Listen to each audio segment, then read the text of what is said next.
Well, thank you very much, Mr. Moke. I'm Stefan Schaal. I'm the technical manager at MAFAC. In the next 25 minutes or so, I'm going to introduce you to our MAFAC Customer Center. It's a flagship project for connected and energy-efficient production of the future. You will find us in Hall 11 in booth C52. Please stop by for a cup of coffee if you like. If you have any questions, we're certainly happy to address them with you. So who are we?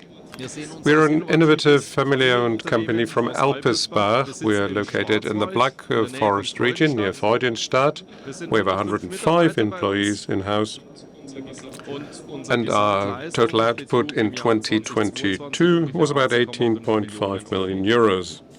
And what you see here in the middle is our production facilities with our production hall, our administrative building, and the one on the left with the crane by it is the MAFAC Customer Center, which was under construction at the time the picture was taken. In 2021, this is Mr. Ostendorf, my colleague, who's in charge for the market. We have acquired the company from Rainer and Joachim Schwarz in 2021 by way of a management buyout. And we continue that business in the area of energy efficiency and environmental conservation. We are a manufacturer of industrial cleaning applications, so we work in the area of what is called technical cleanliness. What is technical cleanliness about? We're cleaning parts and components in different industries, in aeronautics, the watch-making industry, medical engineering, using a number of specifications. This includes contaminating films. So what you see on the right, there's some particles, particle sizes and grain sizes that must not be on a component after they have undergone cleaning. For automotive applications, it's 200 microns. In medical engineering and aeronautics, 50 microns. So none of the particles must be larger than 50 microns. Now, for electronics applications or semiconductor industry, it's down to 5 to 1 micron.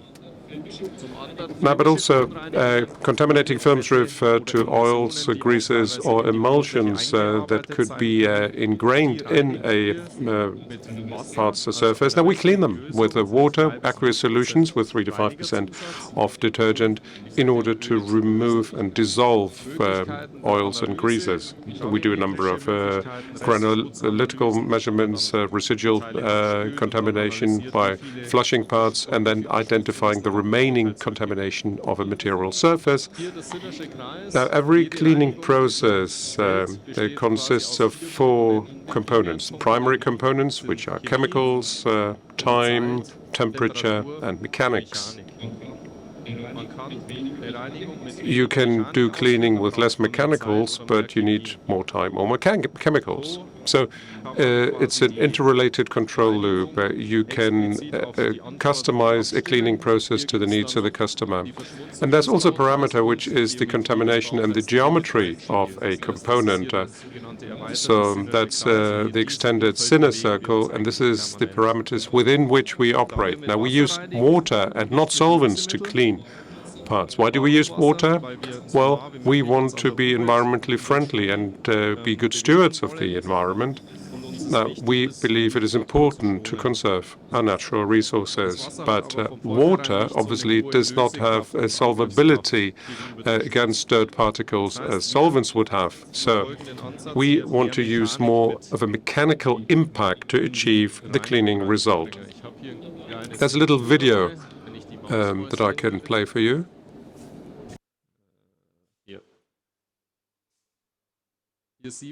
Now, this is how our machines work. Contaminated parts in the middle, they're moving inside the machine, and on the outside you see these spray nozzles that use a spray application, a water jet, essentially, that cleans the parts and removes the contamination. It's a patented system because we use rotating nozzles. Competitors are not using those nozzles, but we're also tilting the nozzles to make sure that any undercuts or concealed areas in the part can be cleaned and dirt particles can be removed. In our machine portfolio, we use different 6 in total standardized product lines that are not only cleaning but also drying the surfaces. So we can use hot air to inject through those nozzles to dry components upon customer specification. So it is clean and dry when it leaves the machine. Now, this is just an overview of our machine line with small single cycle machines all the way to two and flood spraying machines that can also use ultrasonic technology. You can use vacuum technology or vacuum drying, all the way to MAFAC Malta, which is our upmarket application where the particle sizes of 50 microns or smaller can be cleaned. So that's the overall product line schematic here. For many years, decades in fact, our philosophy and strategy have been that, well, obviously have been defined by our earlier shareholders, that we're happy to continue, namely to act efficiently and to design our processes efficiently. We have respect for the environment. We want to conserve natural resources because this is where we're located, right in the Black Forest. We want to preserve our natural resources for as long as we can. We're a tech-savvy company. We want to use new patented technologies and processes to achieve parts cleanliness as stipulated also by our customers. And we're growing organically, which is part of our philosophy and strategy of being in compatibility with the environment. You see on the left a picture from the ETA factory at the Technical University of Darmstadt. We were partners in one of the research projects. I'll tell you more about that in a moment. And many of these findings from that research project have been then applied in our customer center. And that's what you see on the right. In the customer center, you'll find the 6 different product lines. We invite our customers there to test their products, to do some experimenting, which is really proving the point of our cleanliness product promise. The overall efficiency of our operations is as high as possible, like a refrigerator of A+++, in other words. What you see here is the ETA factory that I mentioned a moment ago. That was the reason why we were in the position to build an energy-efficient customer center. Our plan was to conserve 40% of the energy of the production process in a sample or test operation. We used a Bosch Rexroth drive disc that has been machined and had to be remanufactured and cleaned and dried, then heat treated, then it was ground down, then cleaned again, and then forwarded to the assembly shop. Now, for all of these product steps, there are defined cleanliness requirements. Our objective was to reduce energy consumption, the energy input for that process by 40%. We managed to achieve more than 80% of energy efficiency thanks to our machine used in that process. Now, how we managed to do that, I'm going to show you right now. Now, first of all, we did an energy monitoring of our machine because we wanted to know where we're losing heat, where the heat dissipation takes place. I talked about that earlier sin circle and said we're using water as a cleaning solution, 60 to 80 degrees, which also means we're losing some of the temperature in the process. Now, this single approach there, we just put the machine into a styrofoam block, then you do the energy monitoring again. You see, as in your home that is well insulated, you're losing much less energy. So that's the first approach. Heat insulate the machine, and we did many different measurements and tests, including energy monitoring. We also defined energy saving measures, for instance, the padding or insulation of the machine, but very low-hanging fruit that could be implemented rather quickly. Others still had to be developed. Now, this shows you what this is about. Referring to the individual machines, we had an industry standard without moving nozzles, so that was our benchmark. So 100% of the energy you need to clean the energy. It's made up of mechanical and thermal energy. Now, as a first step, we were able to reduce the mechanical energy input by making the cleaning and drying nozzles movable. So this already saved 23% of energy. So in hot air drying, our nozzles are moving. Gives you a much more efficient heat and material transition. So we dry much quicker. Quicker drying times means lower energy input. Or the second one we did is full heat insulation.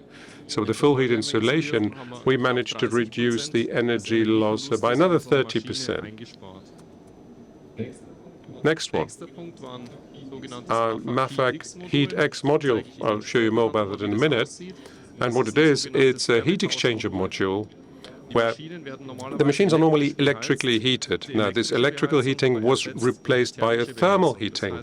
So, in any production process, you create waste heat that would otherwise not be used. We can feed it into our cleaning machine, and we heat the cleaning machine using process exhaust heat, which saved us another 30%, well, almost 30% of energy.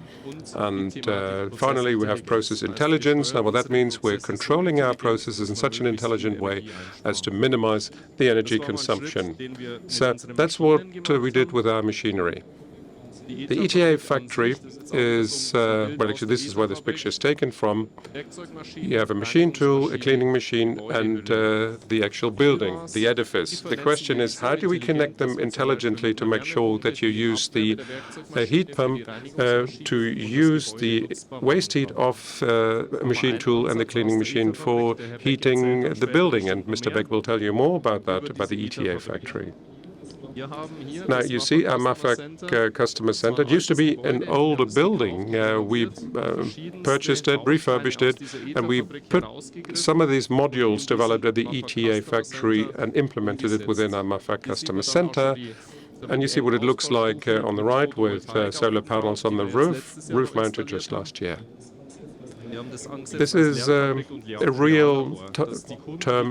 real-time lab. It's a training factory. People who can come visit us can learn from what they see there. And we also use machine tools and cleaning tools connected with each other. So we can use the waste heat from one machine for the heating of another one. Now, there's a schematic view here which looks very busy at first glance. It's the water accumulator that's in the middle, 11,000 liters, up to 90 degrees centigrade. And as a producer, as a hot air producer, we use a vacuum pump. The vacuum pump is used to supply vacuum to our cleaning and drying machines. We use that waste heat with a water-based heat exchanger, and it goes back into the water accumulator. Now, compressed air also produces a lot of waste heat. We store that waste heat as well in the water reservoir. Now, when people come visit our customer center, do some testing, we heat up our machines. We use the heat from the bladder accumulator to heat the machine.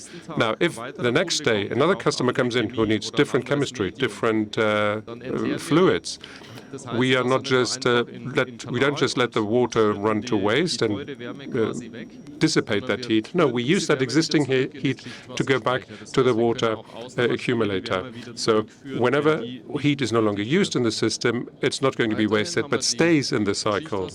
We also connect the water accumulator to our building and all the machineries. The exhaust air, hot exhaust air from the machines also goes through a heat exchanger and is used for building heating. In other words, the ventilation and heating of the building itself can be circulated in such a way that we use it internally rather than waste it. Now, there comes a picture that I'm sure you cannot read from where you are, and you don't need to. It's a wiring diagram of the MAFAC customer center. So many different lines there, about 500 data points that we monitor at any given time to understand where we're using the energy. So we try and use as much waste heat as possible to conserve energy. Now, on top of that, we also have our roof-mounted solar panels, so they can also produce heat if they work in excessive mode, so if enough electricity is produced. And then we're also going to install a large heat pump with some government subsidies. And the KfW Development Bank will hopefully, after 1 year of waiting, still issue their grant approval. We can also see at any time how much of the energy we are generating back into the system, or what other energy we need to inject from the public grid. And we may be using an AI solution to do an energy calculation and then automate those processes in the future. So the MAFAC customer center is also connected to our production floors, so any excessive heat from the MAFAC customer center, if needed in production, can be used from there. In the summer, it's not usually a problem. In the winter, it can get interesting. We need a lot of energy to heat our production facilities. So maybe that can come from the MAFAC center as well. This is the investment overview and when the payback period is projected. This is the Atlas Copco compressor with an overall investment of 40,000 euros. Energy efficiency options with a heat exchanger and intelligent control systems accounted for about 8,000 euros. So at the time, 25 cents of energy cost per kilowatt hour was a lot. Today we're at 30 to 40, possibly 50 cents of energy prices. The ROI expected is 1 year, now at 25 cents, that is. Each year we save 8,000 euros, and that would mean if your energy price would be at 40 to 50 cents, such an energy efficiency investment would be amortized within 6 months. And this is an option that you can retrofit with many existing compressors as well. Over the course of 10 years, you can make genuine money out of it. And this is something that requires a mentality change here. That return of investment may be high, it might be a large ticket item, but you save massively over the years. This is the MAFAC QX module that I mentioned before. What it is, it's an intelligent heat exchanger that is controlled by our machines. You can use waste heat from an external heat pump or an external cleaning machine or district heat in order to supply heat to your machine. In this case, it's 2.8 years of payback period. If the electricity price was 50 cents, it was only 1.4 years within which such a module already amortizes, and you save a lot of money as if you were to heat your machine electrically. Now, what else have we done? We did an LED lighting system in our customer center, including attendance check. So if there's no person in the room, the lighting shuts off. We have different timer switches for things you don't need, your coffee maker, vending machines, etc. Many smaller things that lead to huge savings, and the biggest savings is related to energy efficiency in our cleaning machines. Now, what did it all cost? That may be interesting. About 350,000 euros was invested in the energy efficiency in our MAFAC customer center. Now, without any government subsidies, the ROI would have been 5.4 years, just with a reference to the electricity prices of 5 years ago. Today, however, that time would be half that. So it's something that really pays back quickly. But we received a 40% subsidy, which was a KfW bank loan, which was not non-repayable because it was classified as a flagship project by the KfW bank. And there the ROI is down to 3.2 years, so an overall of 1.6 of payback time. So the investment has come back many times already. There's a sample calculation of that whole thing at the bottom there, the MAFAC efficiency level. So how much energy can we recuperate from our processes divided by the overall amount of energy purchased, and that level is 65%. In other words, 65% of our energy demand can be recouped from inside the operations, and the remainder is generated by our solar panels on the roof. And if we do to purchase it from the grid, we do that through green electricity.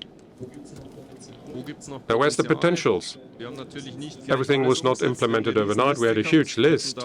Actually, this would have been multiple millions of an investment ticket if we had done it all in one.